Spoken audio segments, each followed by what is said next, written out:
There you are. Hi, Professor.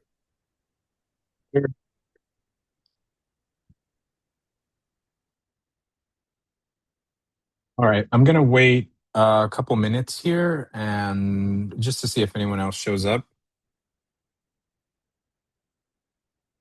So we'll start around um, 7, let's say 7:35. I'll go over everything that we're gonna cover today, but I just want to give a couple people who might be running late a chance to show up. So Okay. yeah, so if you're watching this video after the fact, just keep in mind that I'll be starting at the roughly 5 minute mark. So I'll be back in just a moment.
Okay.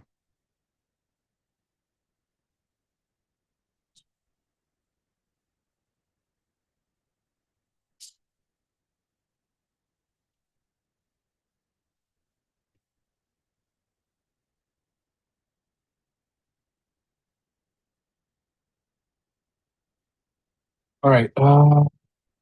Hello, everyone watching this now and watching this in the future.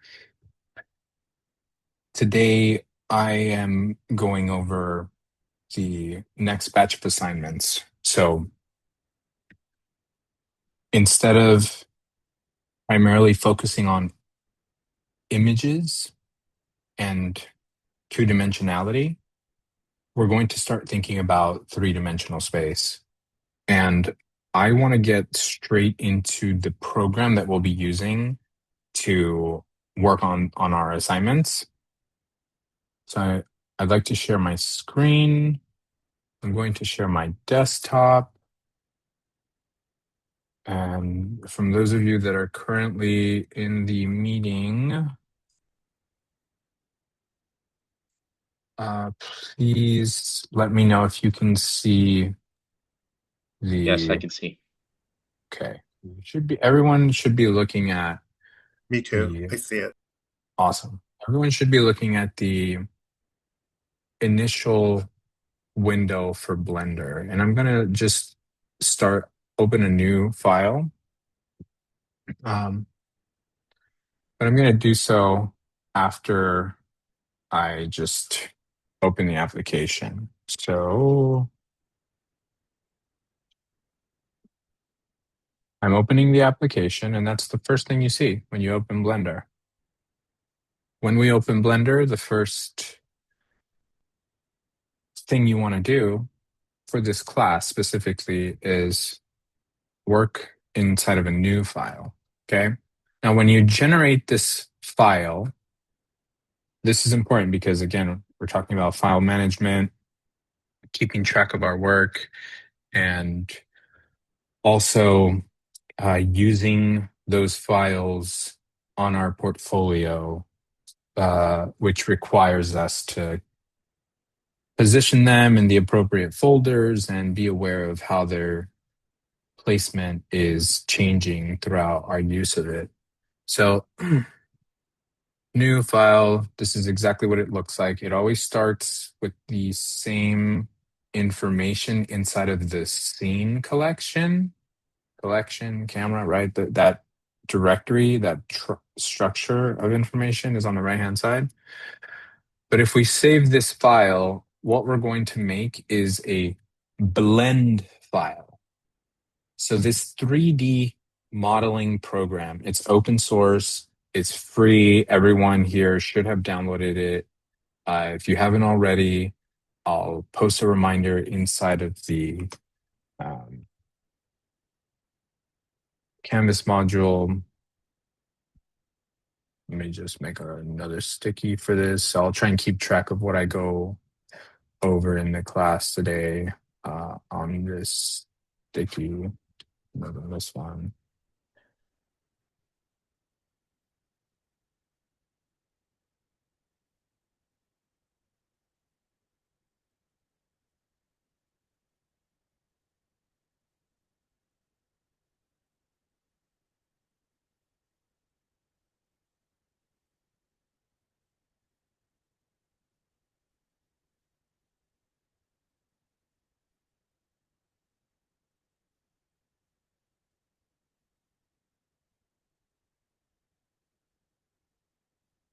Okay, so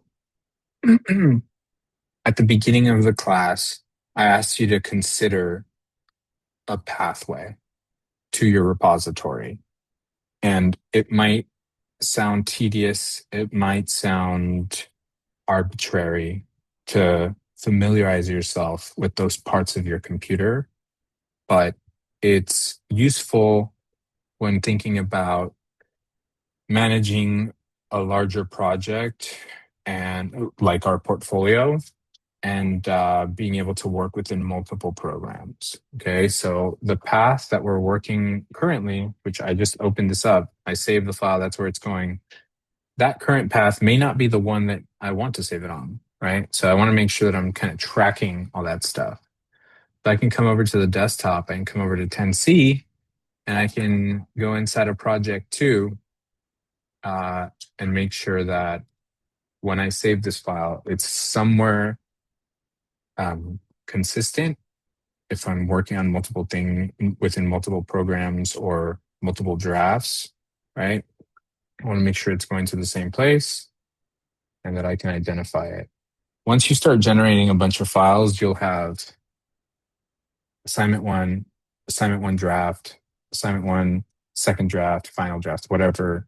So you want to make things very easy for yourself. I even like to use tags in Mac. It's very easy to, now I have a black and white filter on this, so everything seems black and white when you look at the Finder, except for the actual icons.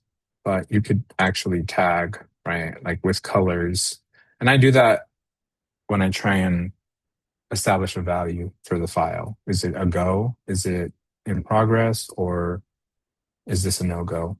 So green go, red no, right? I try and stay organized like that. So I'm just gonna call this demo.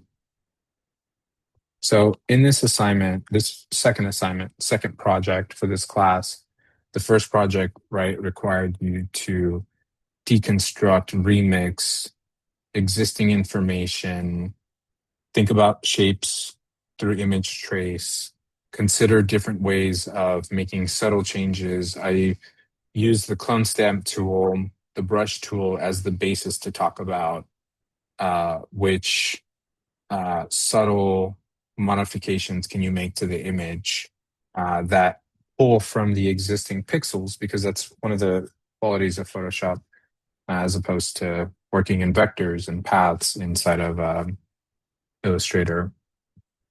But and in design, again, it's layout, organization of the information. So here with Blender, we're now transitioning into this three-dimensional space where the coordinate system has a new element, this third dimension. Okay, so just coming up here to the top right portion of my screen, I can see those three coordinates, right? Or those three planes. So if I'm looking at the object from above, I'm staring at the X, right? That one's central here. If I move over to Y, I've done a rotation, right? And if I'm looking at it from Z, this is directly above, okay? Now, front X, side Y, Z above, and it centers it like that, okay? So X,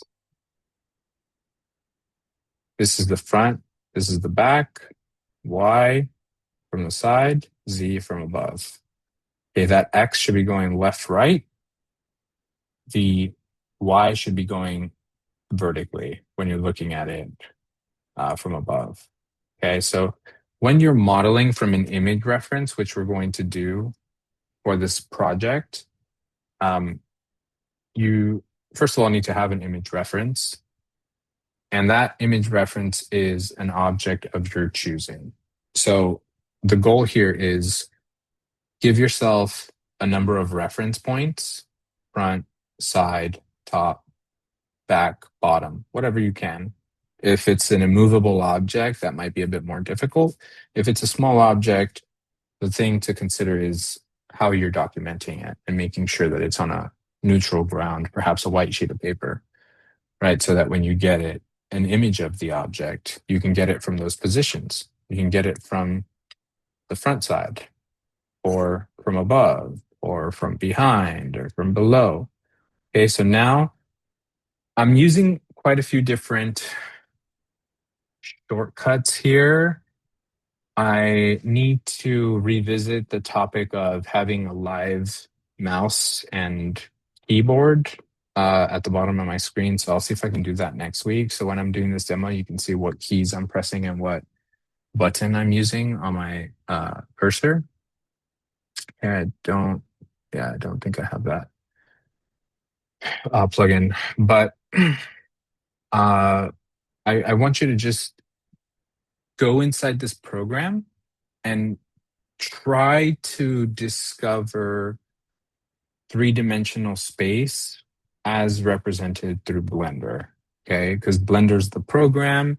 The more you know about Blender, the easier it is to make your ideas come together or to accomplish a certain task, right? So I'm using the middle mouse button to rotate around this cube. And the first demonstration, so there's going to be, as of now, 4 demonstrations. Things might change, but as of now, there's going to be 4 demonstrations in Blender. One of them is to generate a still image render with a very specific set of constraints, dimensions, qualities to it. So what I mean by a still image render is we're in 3-dimensional space right now. Okay, at the bottom, we have this window that allows us to make animations or to consider how we approach generating an animation from a scene. And that animation, or let's say the capturing of this scene, is enabled through the use of this camera right here. Okay, so middle mouse button, rotate, and then left mouse button is to select. And I'm currently using the select tool. So that's all parts of Blender that you have to know. And the more that you use it, the more that you can take advantage of the various tools here. There's such different things that you can accomplish just in the window, right? Like if I want to see the lines that form the cube, or let's say see a solid version of it or rendered under a specific light source, right? So coming back to, you made a Blender file, yay. Having those parts of the scene that are already there, either be there or be removed, right? Those are all things you have to consider. So let's say I want to get rid of this cube. X is the shortcut. Click OK, delete it, right? I have this camera, okay? And that camera allows me to see inside of the space. Now, what do I mean by that? Okay, so there's my X, there's my Y axes. The Z is going up and down, right, in this 3-dimensional space. And I'm currently looking at that moment where I see my origin and my cursor, my world origin and cursor are intersecting. Those are some Blender keywords. I don't expect you to know them now, but you should be aware of them. So that red line is my X-axis, that green line is my Y-axis, and I have my cursor at the center, which is that red and white circle with the intersecting lines. That's what's referred to as a cursor. And that moment in 3-dimensional space where X, Y, Z meet is called the world origin. So that's the center of your 3D modeling space. Okay, so that's what my camera is looking at. Those are the, that's the moment inside that scene, okay? There's obviously nothing there. So if I made a render of it by going over to render image, if I made a render of it, it would be completely empty, right? I have this gray generic background that's default, and there's nothing in that image, okay? But that's how you make a render inside of 3-dimensional space. So you have a 3D model, right, that you can capture an image of. Now, if I wanted to change the qualities of the image that's generated, okay, I can come over to my editor type window, my whatever, and I have different properties that I can change. So this output properties and render, those are all settings that you can get into depending on what type of output or image or model or whatever you're trying to generate. Okay, so this resolution, 1920 by 1080, that's a kind of standard resolution, and you can look up what are the standard resolutions. Consider the quality of, let's say, your television or even the monitor that you're looking at me through right now, right? Like what are the resolution there? How much information is being conveyed? How many bits or pixels are in any given area? Okay, so the higher the resolution, the more pixels. That's the theory. All right, so right now I have 1920 by 1080. Let's say I wanted a square, right? So by typing in that quantity for my X and Y, and they're both at 100, right? All of this stays the same. I now have a square. I'm changing the dimensions of my image. Okay, so if I wanted to go even, let's say, higher on the Y, I go something like this. All right, so now I have a rectangle again. All right, so let's make a render of something. I'm going to open up a file that I've already been working on. So this is the geometry for a 3D scan that I have. I made this in Polycam, and I'm moving left and right in the space by holding Shift and clicking middle mouse button. It's also like pressing this hand tool, right? So if I click this and move left and right, I can see it. All right, and then those are the dimensions of a gallery. So that's the real footprint of a gallery space. That's the plans for the Pete and Susan Barrett Gallery on Santa Monica Boulevard and 11th. It's the gallery associated with the college. So I have that as an image reference, just to kind of think about scale and the placement of parts of the scan. And here I'm looking at, if you see on my screen where my cursor is, you can see that wireframe. That's one way of viewing the model. So here I have another way of viewing the model. Now, when you think about the model, you have to think about an object in three-dimensional space as represented by geometry. Okay, so this mesh is actually mostly flat. If we look at it, it's kind of like a shell, right? So it's not solid. If I wanted to, for example, add a solid, or let's delete that and add a sphere, right? Like that is not solid because there's nothing inside of it. It's just a wireframe, but it's a closed mesh. Okay, whereas this isn't a closed mesh. I'll delete that sphere for now. We won't get into that. Okay, and if I come over to my properties window, I look at the material, I can see that the material is this principled BSDF. Okay, things I can change if I go in there. All right, so it's a mesh that has that material that looks gray, right? We can see that subsurface color there, that off-white. All right, so that's the base layer of the material. But if I look at the image texture, you can kind of see the actual place that this mesh is based off of, right? So for those of you that are currently in the meeting, can anyone describe what we're looking at? You can do it It in the looks chat. like your living room with your doggy. Yeah. It is a couch, a table, and there is a dog and pillows.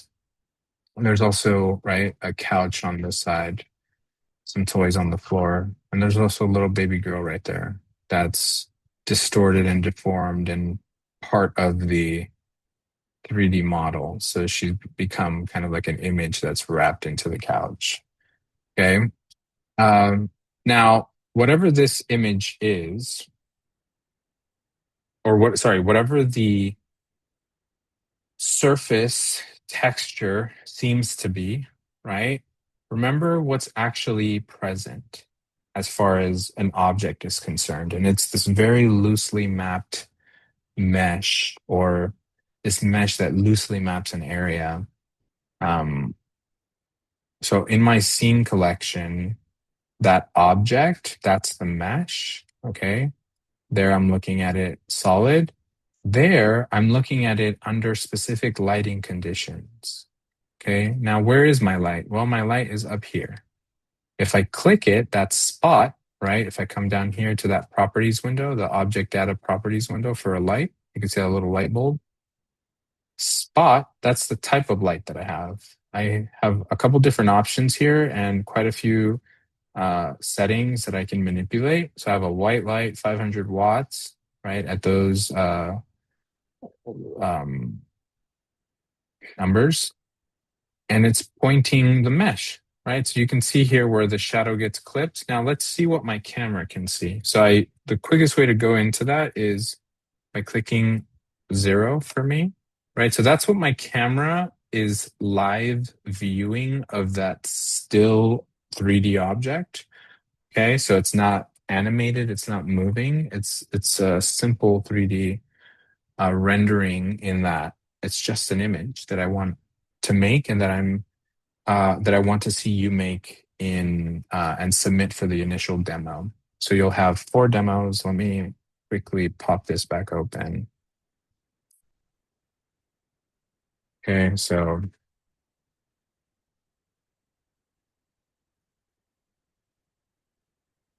still image render.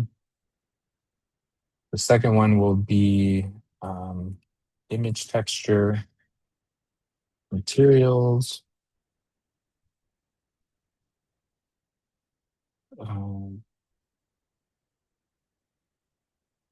UV.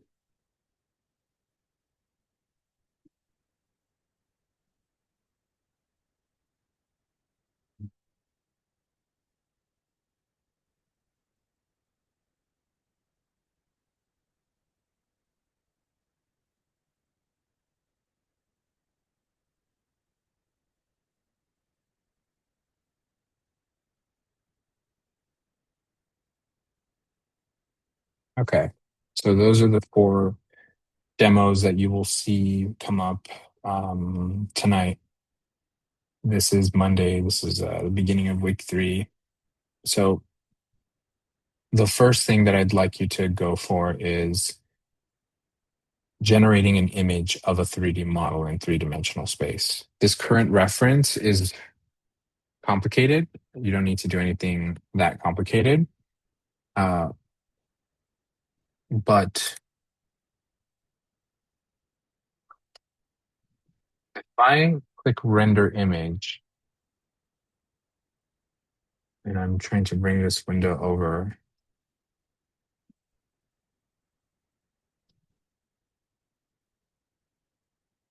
okay, at my current output, I have it rendering these dimensions at 60 frames per second. So that's going to take quite some time.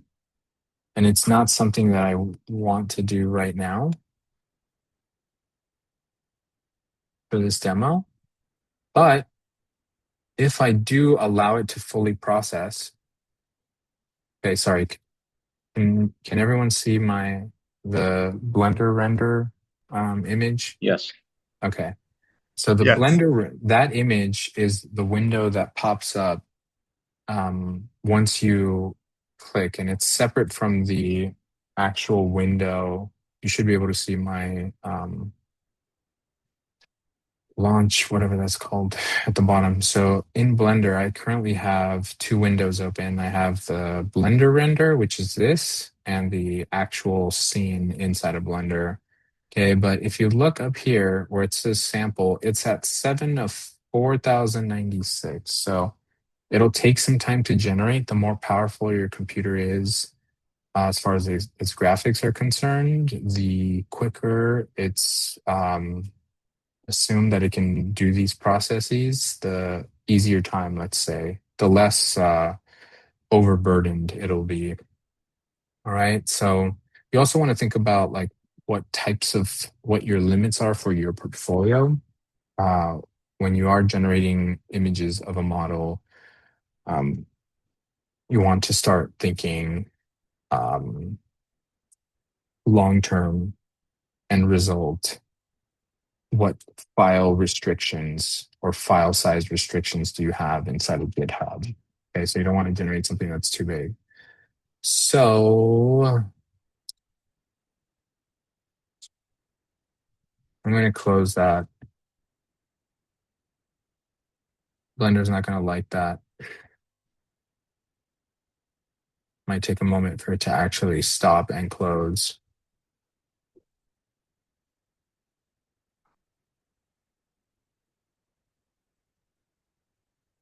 Blender might actually break right now. Not break, but crash.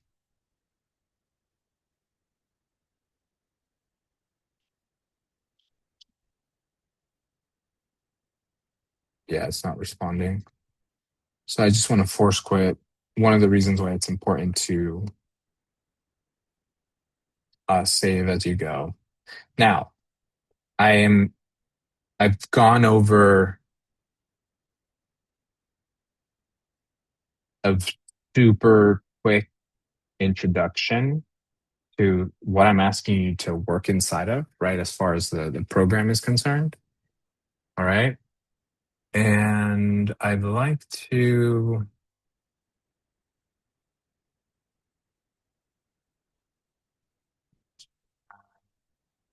a little bit about the actual assignment. So you'll see something like this posted inside of our Canvas module tonight. For this assignment, your goal is to work from image references that you make of an object and try to do a 3D version of it. It doesn't have to be exact. It doesn't have to be perfect. You have 2 weeks to accomplish this.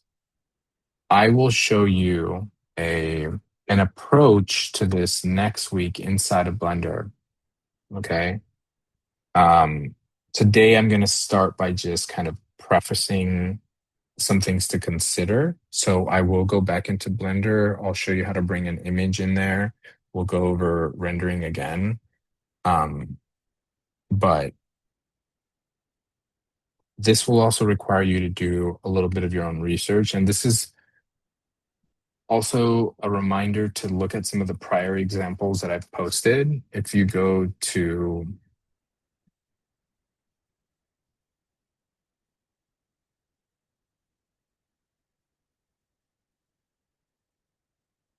announcements, there are quite a few examples. I've come back to this student multiple times, this artist multiple times, okay? Right, you can see the interactivity on the page as the cursor moves, that initial glitch animation, okay? But this is a still image render right there. That's an image inside of Blender with textures mapped out. This is also an example inside of Blender. Now, what I want you to do, okay, and this goes for everyone in this meeting and everyone that watches this video after the fact, is I want you to find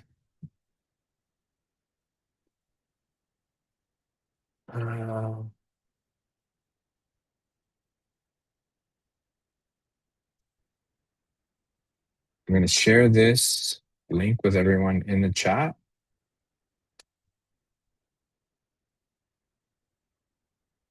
I should have allowed. Okay, and we're going to go to download.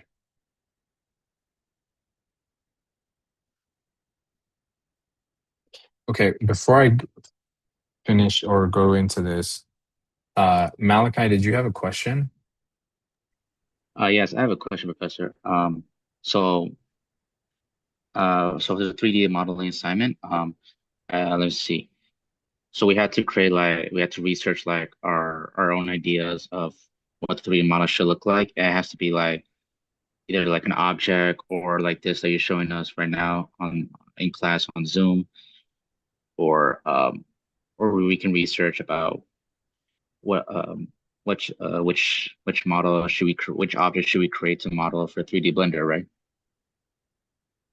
Yes. The research that you're mentioning, it should be done in person with objects that are available to you. So for the initial demonstration of the four, the first one, you're going to grab this model and bring it into Blender and make an image of it. And I'll show you how to make some changes in just a moment.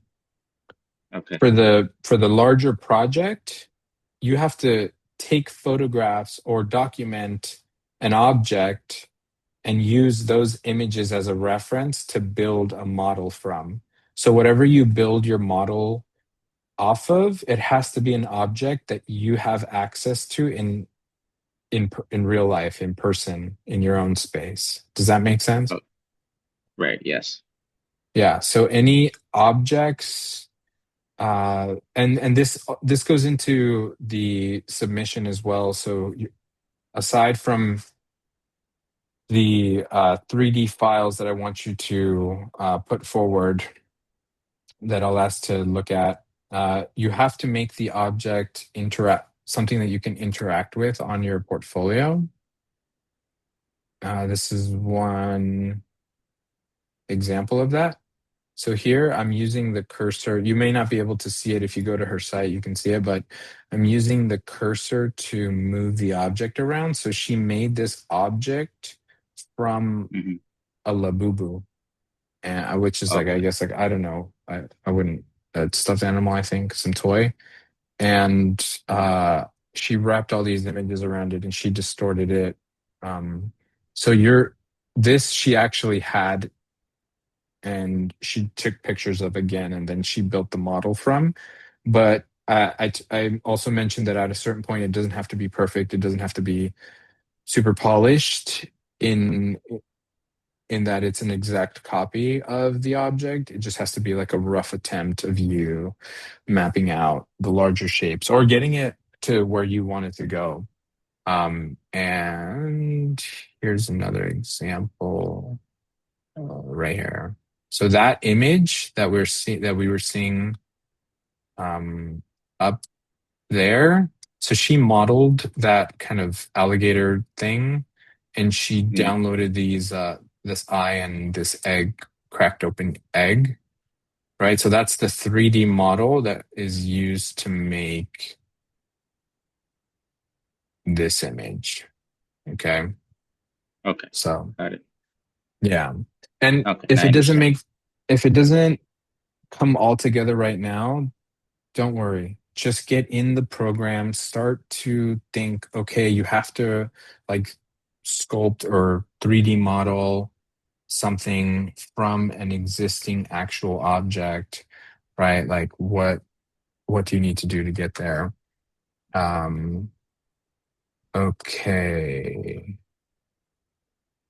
So, I'm kind of skipping a step here. So the first step that everyone needs to do for this initial demonstration is need to get a model inside of Blender and make an image of it with it. Okay.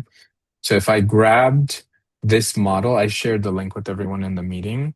If you go to that link, you can come down to that icon and download.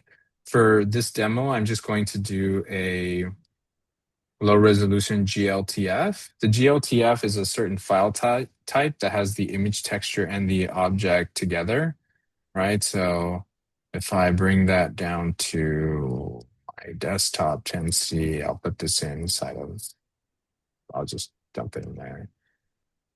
Okay. It's funny, I talk so much about file management and then okay, and I want to wrap this up pretty soon. Well, not pretty soon, actually. I'll take a couple more minutes to try and get in here.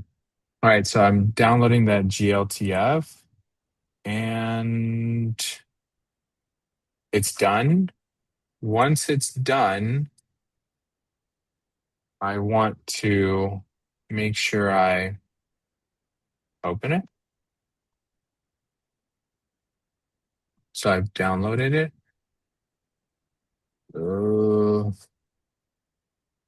I mean, I might have to open it from Chrome. So let me see where it is. Okay, it's in downloads, I think. No.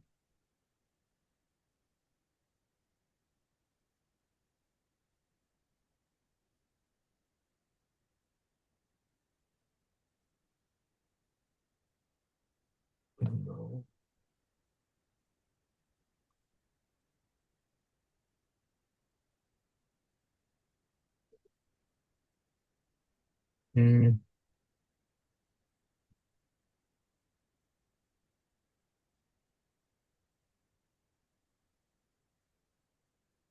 Oh, I see. Sorry. I was looking at the wrong window. So it's here. All right. So once I download the file, I unzip it.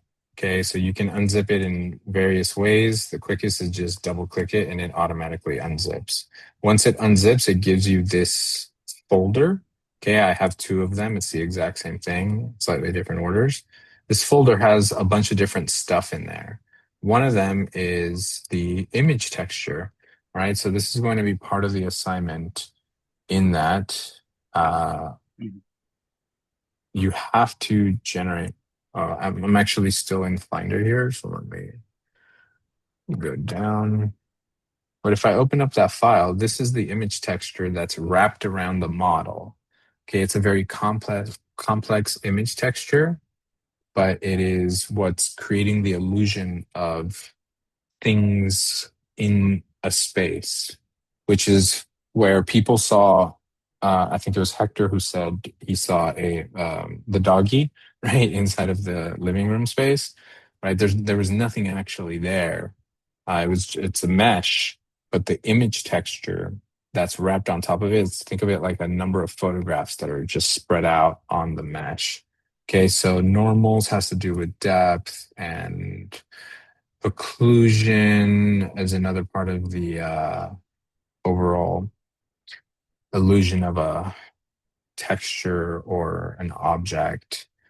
And then the GLTF is the actual 3D file. Okay, so we bring that into Blender by opening up a scene. Okay, so that's what you're going to do initially. You open up the scene, delete the cube, file, import, and we downloaded a GLTF. Okay, so that GLTF, I know where to find it because I saved it inside the same location I've been working in. There's my GLTF, import, and now I have this huge head. Whoa. Okay, this 3D model. So I just want to bring it up. I click it. Okay, so I click it, right? Not selected. I select it. I press G. I press Z, Z as in Zulu, and then I bring it up just to be able to see it a bit better. Okay. If I right click, set origin, right? I could change things like the origin to 3, whatever. Okay, I could change the placement of the object or the cursor, whatever. There's so much that you can get into, not whatever, but there's so much that you can get into. Okay, but currently in my collection, I have this model, I have a camera, and I have a light. Okay, this model is pretty big, right? If I wanted to make it smaller, I would click it, press S as in scale, and move the cursor closer to the center. Okay, there I am. Click it, S as in scale, move the cursor closer to the center. Now, look at that. It's up here, really far away from my light and my camera. I want to bring it down. Now, where exactly is it? If am not selecting the object, but I select the object, right? I can see here in the location that it is X at 0, Y at 0, and Z at 85. So it's really high up, but it's at the center. So if I just click it and press G and Z and click this down, move this down, I can just move it down using my cursor. It's kind of glitching right now because I have multiple programs open at once, but I lost it, right? Look how far down it went. If I just type in 0 and click enter, I've now brought that model down to that 3-dimensional space. Okay. Let's say I want to see it directly from the front. Oh, that's my front view. Why is it facing to the side? Right? If I click X, I want to be able to see it from the front. So I might even consider rotating this, all right, 90 degrees. So all I did there was click the object, press R as in rotate, press Z as in Zulu or the Z axis, and then I typed in 90 in order to shift it 90 degrees. And now when I press the letter X, I'm looking at this object directly from the front, right? As if I was standing directly in front of this face. Now I might want to tilt it a little bit, perhaps along the Y axis, right? If I really wanted to make that feel like it's staring directly at me. Now,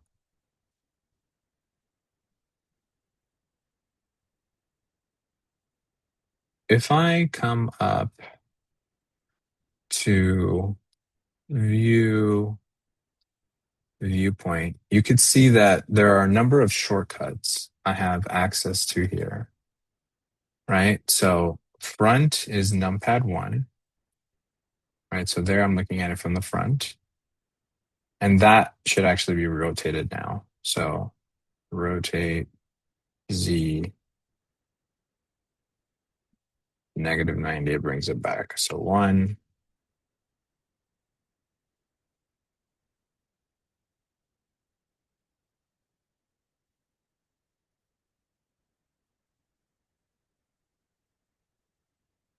okay, so 1 is that front, okay?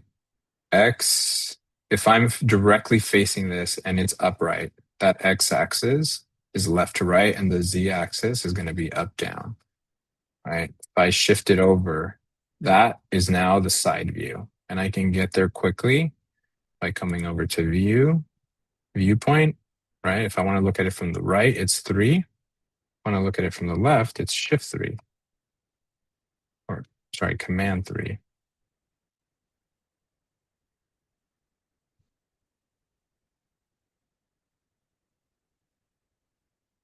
So I'm staring at this object. Now that I'm staring at this object, let's say I wanted to bring my camera to where I'm at. View, align view. I now just shifted my camera to see what I was staring at, right? So my camera has now been repositioned to get roughly what I was staring at. So if I click 0 on my numpad, now one thing I would mention is it mouse or touchpad? Which is better? Mouse. So mouse is extremely useful for 3D modeling. If you don't have one, try to get a very cheap one. Don't spend money if you can, but yes, mouse. All right. Now I could move this object to get further or closer to the center, right? I also want to think about what is the relationship between the camera and the model, and I can think about the coordinates here specifically, like I can put them on the same axes at roughly the same distance. I can move the center. There's just so much I can do here, and we can think about the relationship there. So they're pretty far, right? But if I look at this, so go to the active camera view, right? I clicked 0 on my numpad. Numpad is separate. On my keyboard, it's separate. I'll put my camera down really quickly, but there you go.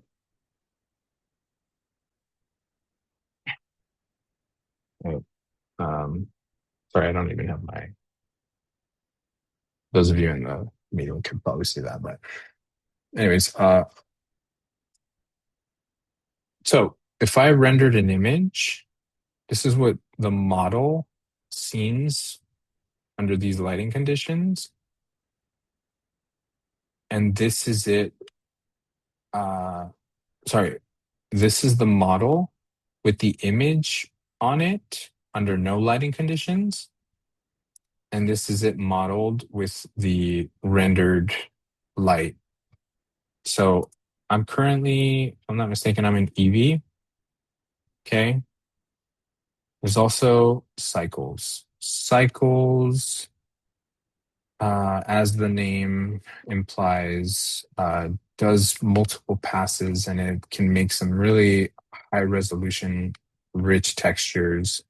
There are benefits to both. So if you're looking for something quick and dirty, Eevee works best, but Cycles takes a bit more time, works best on a slightly uh, beefier build as far as a computer goes, but um, try to work in Cycles as much as possible.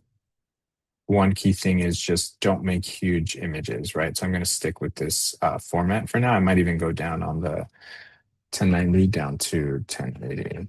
Okay, so 1080, go back to camera view. This is my camera view. Okay, so some super simple things here that I can do, which might give my initial render a slightly different feel to it, which I could also always do in Photoshop, but there's some things that you can do inside of Blender before you even go there. Okay, so here inside of Blender, I'm inside the scene. I'm looking at it from my camera view, which is the image that it's going to render. And if I come over to world properties, under surface, for the background, I can change the just the color of the background. Okay. Of the entire world. Now, what that means is that blue light is going to reflect off of the image, off of the object, and that light, even though it's a white light, is only illuminating that area that it's hitting. So all this blue that I'm seeing, that's the reflection of the world onto the object. Okay. So I went Command Z and that gives me that base gray that Blender works in. So this is something that you might be interested in playing around with. Okay. For this first assignment, you don't need to do anything too crazy here, but 1090, 1080 was the size of my output, the resolution, 1080, right? I want to scale this up just a tad bit more.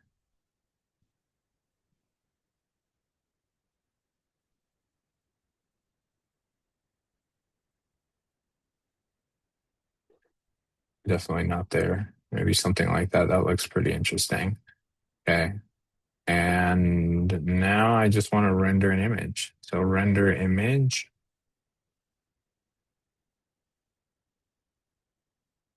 So that's my image there that I just rendered. Okay, so your goal is to render an image. You don't have to change the color. The image doesn't have to be straightforward, like I made it here, right? And this is something that once you render the image, you need to make sure you save it. So I want to make sure I go image. Once it's fully done, it should allow me. I see. So it's going to take some time to render. Let's hold out for a second. Yeah, I'll end this in about 5 minutes. This demo should be done before then, even though it says 51, 53, it should speed up in quite a bit. It doesn't, we'll just have to crash Blender again, but I'd like to wait for it to output. That way I can post this example. All right, so I'll post on the 3D section that first project.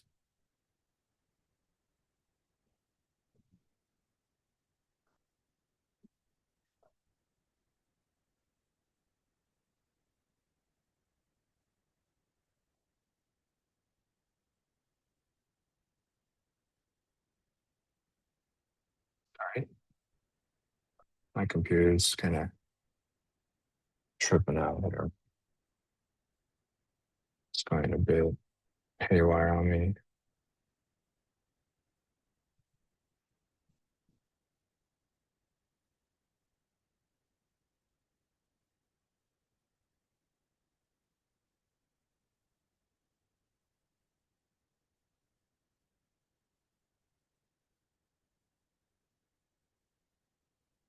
And I'll post the instructions, but I just want to remind you.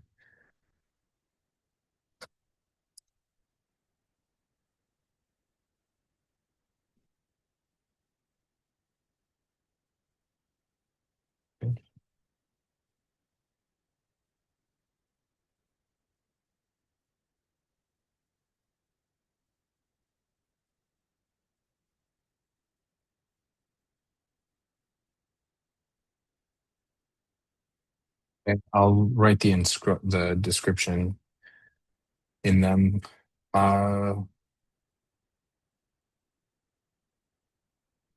Okay, so let me come back to Blender. All right, so it finished. So now that it's done, I can save as, and I want you to notice this. It's saving as a PNG, and I can adjust the file type here.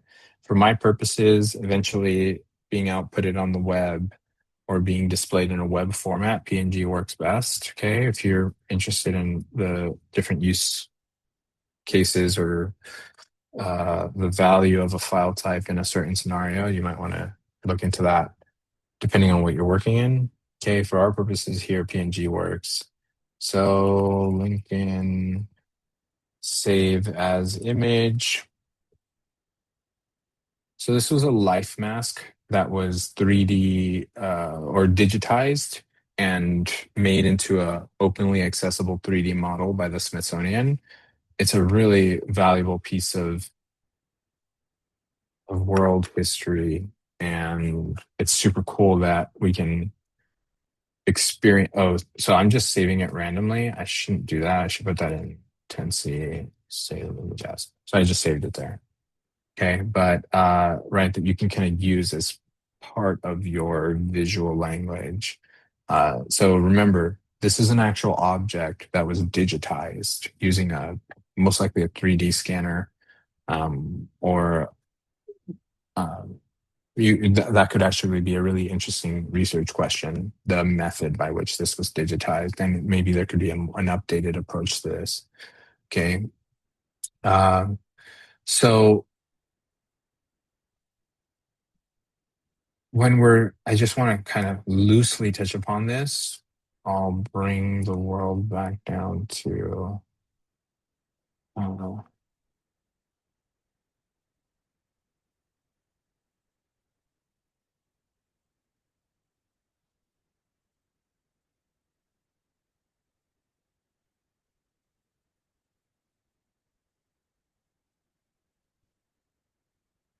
Something a little bit more recognizable. Anyways, that's rendered, right? That's the generic Blender space here. Okay, so I'm in Blender. I'm looking at the object. This is the solid view. There's also a rendered view, right, which includes that rendering of the background. Now, this is the model view. So if you just hover over this, you can see it's called viewport shading. This is the solid model view. Okay, here is the wireframe view of the model, right? So this shows you the geometry, all those super small shapes that are differently shaped and placed that make up that model. That's a wireframe. So this model is actually hollow. It's a mesh, right? And you can kind of see how the mesh inside curves. It looks really gnarly, actually. That kind of shape or outline of the brain or just inside of the skull.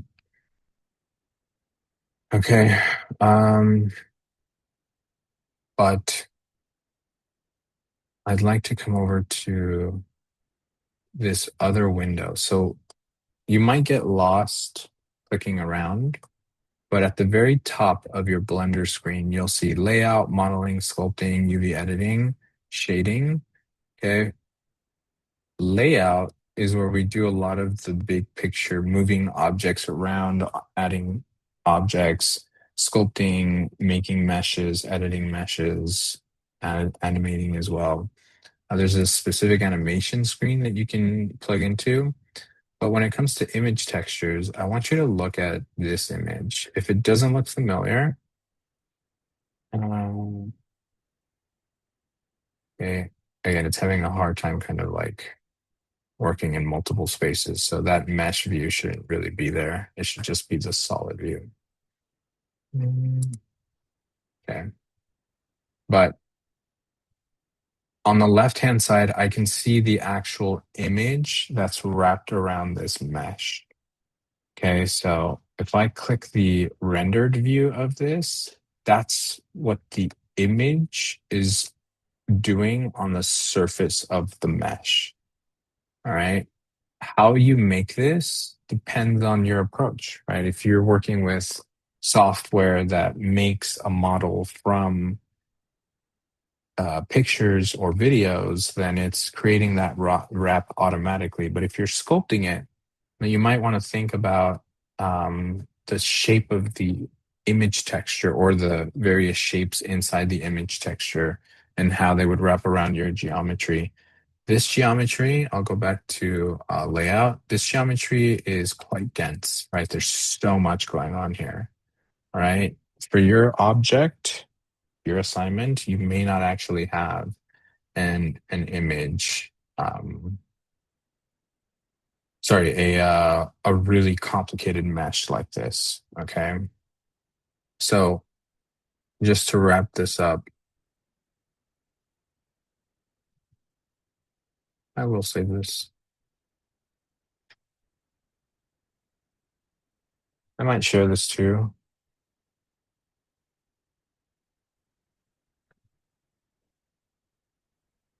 Save it in desktop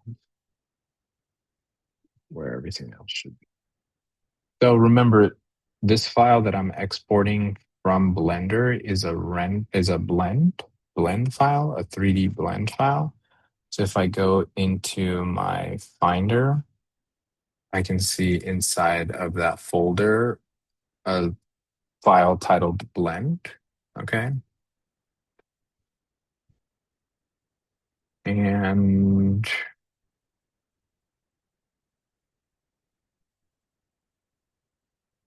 new file. Delete that.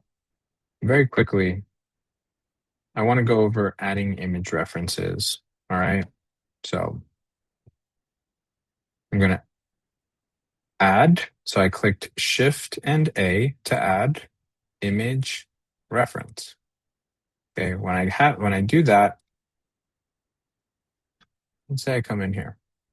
All right. So now I added an image inside of Blender that's only a reference. Okay. If I wanted to adjust its placement, I could do so under the object properties window or area. And I can see that it's at the center of the world, or it's at the world origin, the center of my 3D modeling space, but the rotation seems a bit off. So I can zero that out.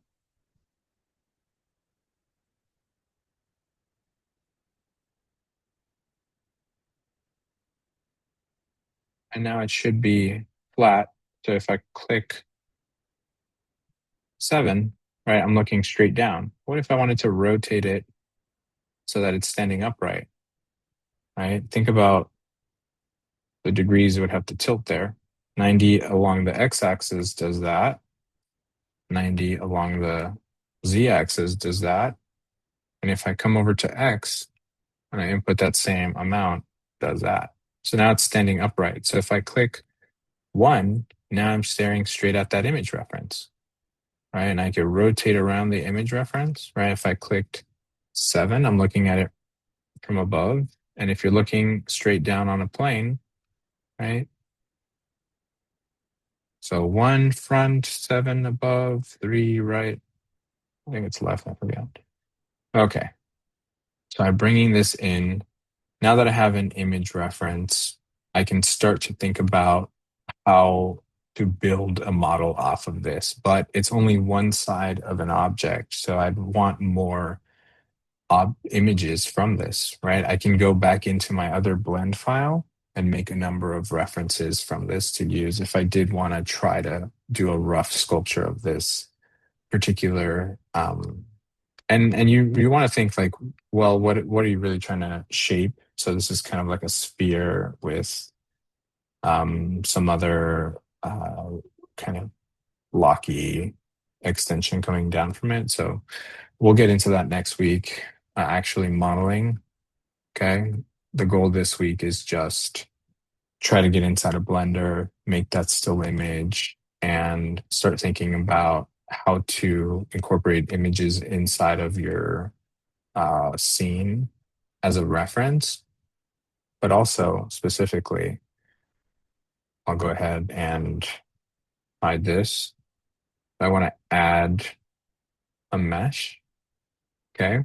Now, here is a mesh that I've just added, which we can now see in the scene collection. Okay. Happens to be, oh, it was at the center. All right. And that was the scale. If I wanted to scale it up, I could scale it up. Right? If I wanted to rotate it along the x-axis, I could bring it up, right, by typing in 90. Right. If I wanted to add an image to it that wraps or that is extended inside of that space, I would need to select the object, add a material. Now that it has a material, I can come in here, okay, and I can adjust that. I can also come into this window shading and add an image texture through this node window. So if I connect color to base color, right? And I open, let's say, just because we made it, that image, it's now wrapped on the plane. So it extended to the dimensions of the plane. All right. And I could do that with any image that I have. Right. So I'm using the mesh, the 3D model, currently a plane. Right. And there's so much that inside of Blender. So I'm in Blender now. I'm inside of layout under object mode. I'm looking at this now under the material preview. Right. Here's rendered. But if it's rendered and it's not being hit by a light, right? Think about how plane getting hit by a light is a different way of editing this image than right now I can make a still image render of an image inside of Blender. Sorry, I'm trying to grab the camera here. I don't even know. Okay. So I'm just making a kind of random adjustment here. I could also grab it. And there's a bunch of different kind of small fun things that you can play around with too, like inside of your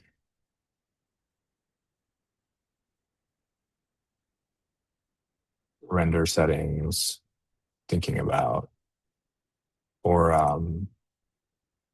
output settings.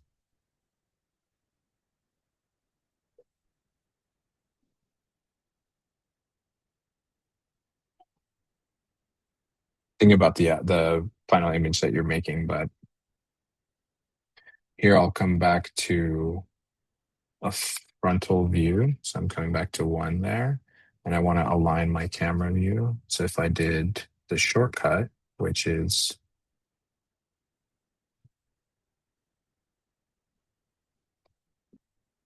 function command numpad 0, okay, I could kind of quickly shift over to that, right? So I'm grabbing it, moving my camera just the slightest bit. Right. Oh, I messed that last part up. I'm just doing a slight adjustment here. Okay, placed it. Maybe even bring this down.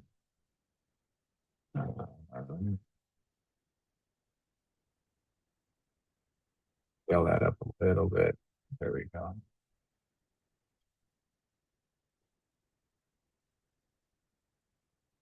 We'll keep that for a second. Oh.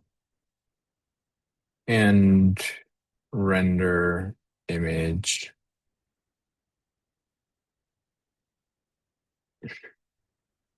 There's my image, and I can crop that in something like, I can make further edits in Photoshop. Whatever. Okay, that part isn't as important. What I want to see as far as the image texture, though, is kind of like evidence of it in three-dimensional space. And I would consider the model that you're working with. A mesh of a plane is pretty simple. Consider a cube. I'll revisit all of this. I know it might have been a lot, but I'll revisit this next week. And I want you to just try your best to get in there and see if you can accomplish these kind of small, immediate tasks, like making an image and then adding an image texture to a model or a mesh.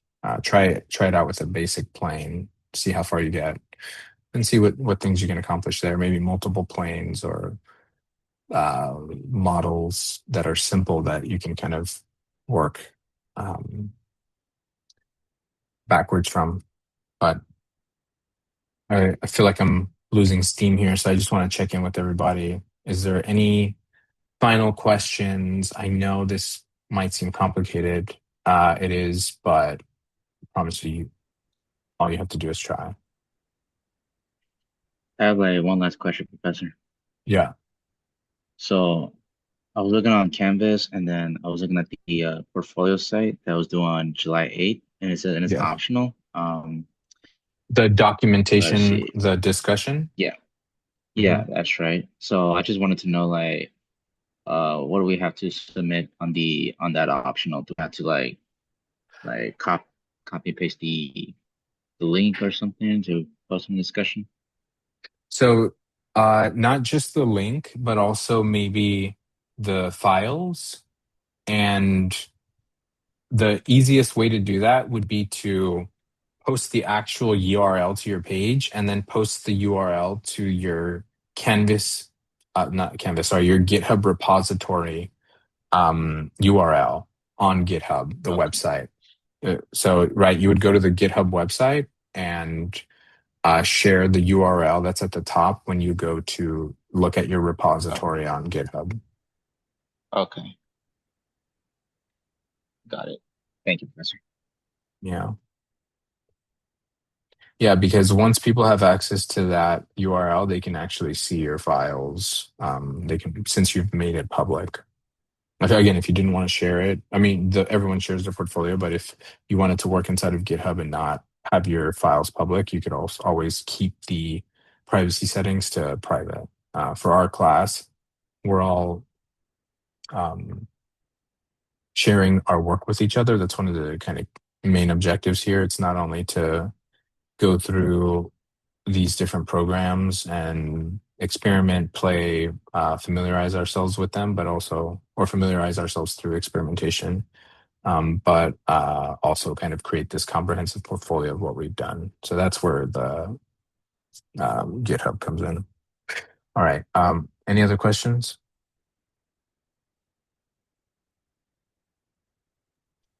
I was on the GitHub page, and I was trying to look for the share URL. I mean, it says on the top right. I mean, I was trying to look for that one. And Okay, let me uh, get on it. I'm going to share my page again, okay? yeah, okay. All right, so GitHub, sign in.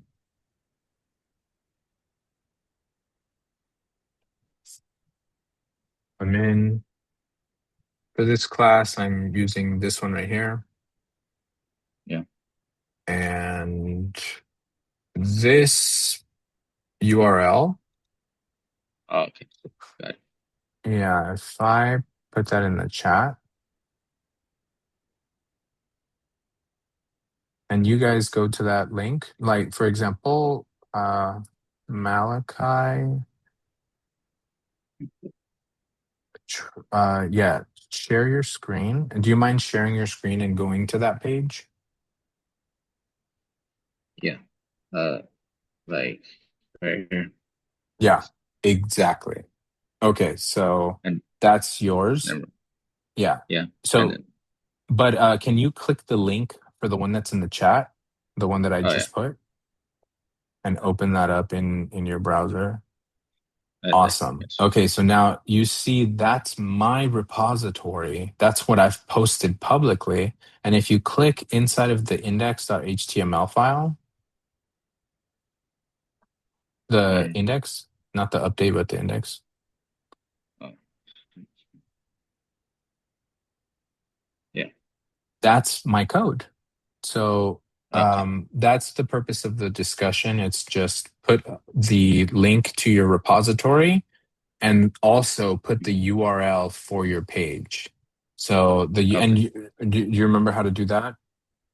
For the purposes of the demo, do you mind if I just walk you through it? So go to the tab, yeah, for yours, then it's settings. So you're inside your repository and then you go settings, Yeah. pages, and that's your site, right? That's the That's URL. fine. So yes, so that's the one for your actual page that you're making with your repository. Okay. Thank you, Professor. Yeah.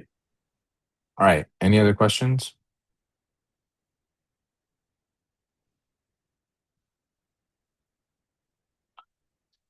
If you do have questions, you can always send me an email. We can always set up a time to meet. And as always, you can try to develop a conversation with your agent, right? The anti-gravity program that I've asked you to download and try to use. Remember, anti-gravity gives you a limited amount of tokens, so don't overextend your usage of it. Big picture, complicated tasks, yes. If you want it to take some action that you're unable to solve, okay. But if you do have to consult with AI, try to do so outside of anti-gravity. And when you're actually ready to kind of tackle something larger, a larger effort that you're unable to solve, enable anti-gravity to do that. Okay, so that's just one thing to consider. For example, the implementation of the 3D profile viewer. So when you're on your page, right, you should be able to have a window similar to this where you can look at your 3D model and interact with it on your page. Okay, so that's the goal here, that you have 2 weeks to accomplish, technically 4 weeks now. You have until the end of the semester to really get this all done, but the goal is for the initial deadline, by the end of 3D, your 3D model is posted there. So there you go. Okay, so if no one has any further questions, or if you do, you can always email me. I'm gonna go ahead and end the meeting, process it, and then post it as soon as possible. Okay, and then I'll start to update the Canvas so that you guys can have access to that now that I've gone over it. Okay. Thank you, Professor. Yeah. Thank you, Thank you. Professor. Thank you, everyone. Have a great night.